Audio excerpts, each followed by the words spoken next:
నమస్తే, నేను మీ ప్రశాంత్.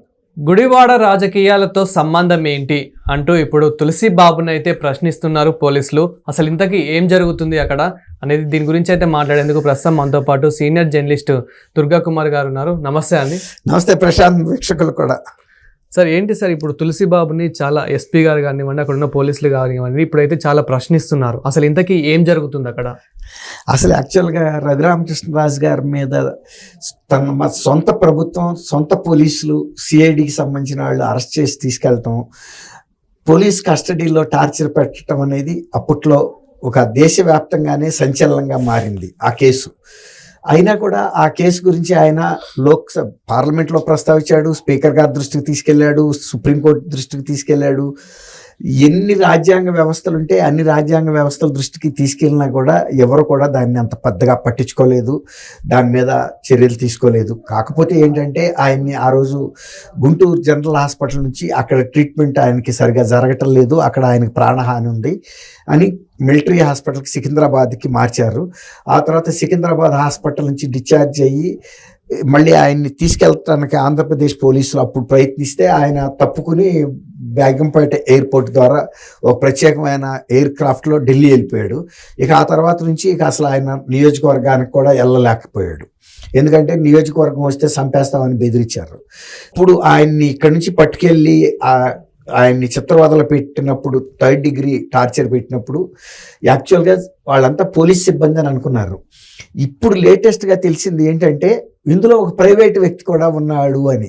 సిఐడి కార్యాలయంలోకి ఒక ప్రైవేటు వ్యక్తి కూడా ముసుగేసుకుని వచ్చాడు. నిజానికి అతనే రఘురామరాజు గారి గుండెల మీద కూర్చుని, భారీ మనిషి, అప్పటికే ఆయనకి బైపాస్ సర్జరీ అయింది, ఆ విధంగా గుండెల మీద కూర్చుని కొడితే ఆయన గుండె ఆగి చనిపోతాడని, కాబట్టి ఆ ప్రశ్నిస్తున్న సమయంలో గుండె ఆగి చనిపోయాడని ప్రచారం చేయొచ్చు అనుకున్నారు. సేమ్ వివేకానంద రెడ్డి గారి హత్య ఎలా చేయాలనుకున్నారో అలా చేయాలనుకున్నారు. 2 సార్లు వాళ్ళకి కుదరలా. ఇక్కడ ఆయన అంత తీవ్రంగా పరిస్థితి రాలేదు, తట్టుకున్నాడు. కొంచెం మనిషి ఫిజికల్గా కూడా గట్టిగా ఉంటాడు రఘురామరాజు గారు. అంతకంటే భారీ మనిషినే కూర్చోబెట్టారు గుండెల మీద. ఈ తులసిబాబు, అతను కామేపల్లి తులసిబాబు. ఈ తర్వాత ఇది బయటకు వచ్చిన తర్వాత అసలు ఈ కామేపల్లి తులసిబాబు ఎవరు అనేది ఎంక్వైరీ చేస్తే, ఇప్పుడు కూటమి ప్రభుత్వం వచ్చిన తర్వాత అసలు యాక్చువల్గా గుడివాడతో అతనికి సంబంధం లేదు. కానీ అతను గుడివాడలో తెల్లారి లేస్తే గుడివాడ రాజకీయాల్లో మమేకమై ఉంటాడు.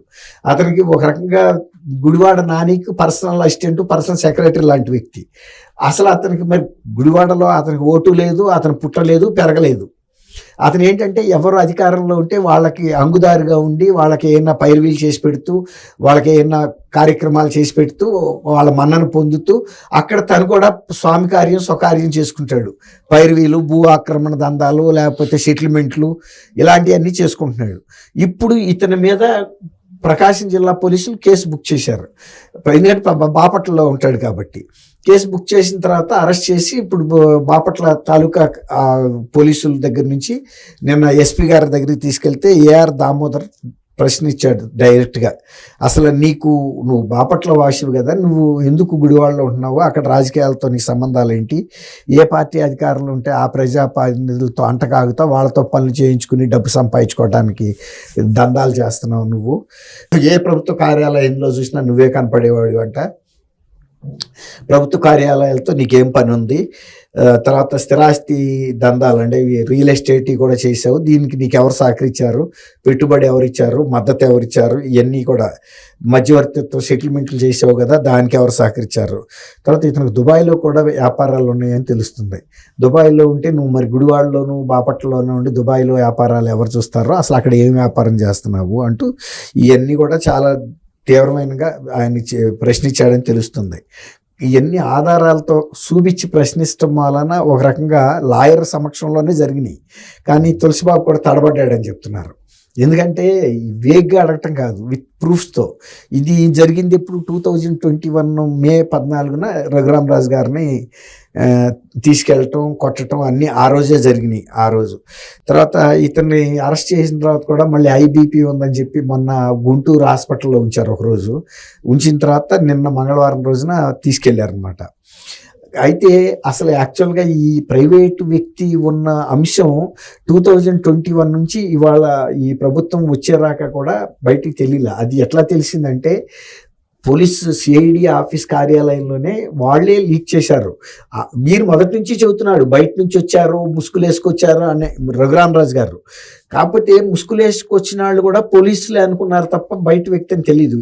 సిఐడి ఆఫీసర్స్ వాళ్ళే చెప్పారు బయట నుంచి కూడా వ్యక్తిని తీసుకొచ్చాము, ఎందుకంటే ఇతను సిఐడి పోలీసులకు కూడా సునీల్కి బాగా సన్నిహితుడంట ఈ తులసిబాబు. కాబట్టి వీడు బాగా ఫిజికల్గా స్ట్రాంగ్గా ఉన్నాడు. ఇన్ని అక్రమ వ్యవహారాలతో పాటు ఇట్లాంటి పోలీసులు పెట్టే చిత్రహింసలకు కూడా ట్రైనింగ్ పొందినట్టున్నాడు. లేకపోతే అతన్ని తీసుకురారు కదా, అతనికి ఏం సంబంధం? మరి ఆడు గుండెల మీద ఎక్కి కూర్చుని ఈ విధంగా కొట్టాడు అంటే వాడు ఒక శిక్షణ పొందాడని చెప్పాలి. తర్వాత చాలా బలంగా దెబ్బలు కొట్టాడని కూడా రఘురామరాజు గారు చెబుతున్నాడు. తర్వాత ఇతని ఐడెంటిటీ పెరేడ్ కూడా పెట్టారు ఇక్కడ గుంటూరు ఎస్పీ కార్యాలయంలో. పెట్టినప్పుడు రఘురామరాజు గారు వెళ్తే దాదాపు 20 మందిని వాళ్ళు చూపిస్తే ఎవరు ఇందులో అంటే ఇతను కామేపల్లి తులసిబాబుని కూడా గుర్తుపట్టాడు ఆయన. అతను తులసిబాబు అని కానీ అతను ప్రైవేట్ వ్యక్తి అని అప్పటికి ఆయనకు తెలియదు అసలు. కానీ ఆయన దగ్గరగా చూశాడు కాబట్టి అంతసేపు అతని మీద దౌర్జన్యం ఇట్లా టార్చర్ పెట్టాడు కాబట్టి మనసులో రికార్డ్ అయ్యింది కళ్ళల్లో ఆయనకి. వెంటనే చూడగానే కళ్ళు చూస్తే చెప్పేయచ్చు అవే కళ్ళు అని. అందరూ గుండెల మీద కూర్చొని కొట్టిన వ్యక్తి ఎట్ట మర్చిపోతాడు? అసలు రఘురామరాజు గారు అసలు బతికి బయటపడటమే ఒక రకంగా అదృష్టం. అవును, కొంచెం ఆయన ఫిజికల్గా గట్టిగా ఉండబట్టి, మానసికంగా ధైర్యంగా ఉండబట్టి తట్టుకున్నాడు. కానీ ఒక రకంగా ఆ చీకట్లో అంతమంది దెబ్బలు కొడుతుంటే, అంటే ఒక 3rd క్లాస్ క్రిమినల్స్ని కొట్టేటంత దెబ్బలు కొట్టారు. అండ్ అరికాళ్ళ మీద లాఠీలతో పెట్టి కొట్టారంటే అందులో ఐస్ నీళ్లు పోస్తూ, అంటే దెబ్బలు కనపడకూడదని. అయినా కూడా కమిలిపోయి రక్తం అంతా గడ్డలు కట్టి ఆయన గుంటూరులో జడ్జి గారి ముందు ప్రవేశపెట్టిన టైంలో కూడా నడలేకపోయాడు. అంతకుముందు హైదరాబాద్లో అరెస్ట్ చేసినప్పుడు బ్రహ్మాండంగా ఒక జవాన్ లాగా నిలబడి ధీటుగా నడిచిన వ్యక్తి. అదేమంటే ఆయనకి ఏదో కాళ్ళల్లో ఎలర్జీ వచ్చింది, స్కిన్ ఎలర్జీ వచ్చింది అని ఇవన్నీ కూడా తప్పుడు నివేదికలు కూడా ఇప్పించారు. ఇప్పుడు దాని వలన గుంటూరు జనరల్ హాస్పిటల్ అప్పటి సూపరింటెండెంట్ ప్రభావతి గారు అనుకుంటా ఆమె పేరు, అప్పుడు ఆమె మీద కూడా కేసు బుక్ అయింది. కాబట్టి ఈ తులసిబాబు అనే వ్యక్తి అనేక ప్రభుత్వ రంగ ఇష్యూస్లో, ప్రభుత్వంలో ఉన్న శాఖల్లో ప్రభావితం చేయడానికి ప్రయత్నించాడు. పైర్వికార్ అంటే ఇదన్నమాట, మన తెలంగాణ భాషలో పైర్వికార్ అంటారు. అక్కడ ఏంటంటే ప్రభుత్వంలో ఉండే రికమెండేషన్లు చేయటం అన్నమాట, జనాలకి పనులు చేయించి పెట్టడం, డబ్బులు తీసుకోవటం, ఒక మధ్యవర్తిత్వం, కమిషన్ ఏజెంట్ లాంటి వ్యక్తి అనమాట. తర్వాత అతను కొడాలి నాని ఎమ్మెల్యేకి ఒక పర్సనల్ అసిస్టెంట్, పర్సనల్ సెక్రటరీ లెవెల్లో ఉండటంతో ఒక డిఫెక్టో ఎమ్మెల్యే, ఇతనే ఎమ్మెల్యేనా అన్నంత అధికారం ఎలగబెట్టాడని కూడా ఇప్పుడు తెలుస్తుంది బయట. ఆ తర్వాత సిఐడి చీఫ్తో, ఒక డీజీ క్యాడర్ పోలీస్ అధికారితో అంత సన్నిహిత సంబంధాలు కలిగి ఉన్నాడు. తులసిబాబును కూడా పిలిపించండి అని ఆ రోజు ఆయన పిలిపించారంటే గుడివాడ నుంచి. మరి అతను స్నేహ సంబంధాలు ఎలా ఉన్నాయి, మరి ఆనాటి సునీల్ కుమార్కి ఆయనకు కూడా దుబాయ్లో ఏమన్నా వ్యాపారాలు ఉన్నాయా, ఆయన వ్యాపారాల్లో ఇతను ఏమన్నా భాగస్వామ్య తులసి, ఇవన్నీ కూడా తేలాల్సిన అంశాలు. ఎందుకంటే ఈ చిన్న కాదు, హై లింక్స్ ఉన్నాయి అతనికి.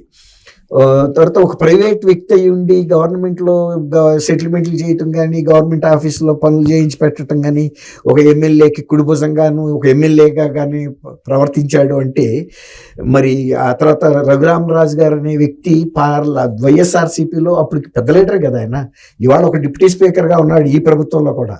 మరి ఆ ప్రభుత్వంలో కూడా ఒక పెద్ద పారిశ్రామికవేత్త. తర్వాత ఇంకోటి వైఎస్ఆర్సీపీ జగన్మోహన్ రెడ్డి గారి తండ్రి రాజశేఖర్ రెడ్డి గారికి అత్యంత సన్నిహితుడు రామచంద్రరావుకి వియ్యంకుడు. మళ్ళీ పెద్ద పారిశ్రామికవేత్త, వ్యాపారవేత్త అయినా కూడా మరి ఆ రోజున ఆయన గుండెల మీద ఎక్కి అతన్ని చంపటానికి రఘురామరాజు గారిని ఎత్తిచ్చాడంటే తులసిబాబు అనే వ్యక్తిని సాధారణ వ్యక్తిగా చూడటానికి వీల్లేదు.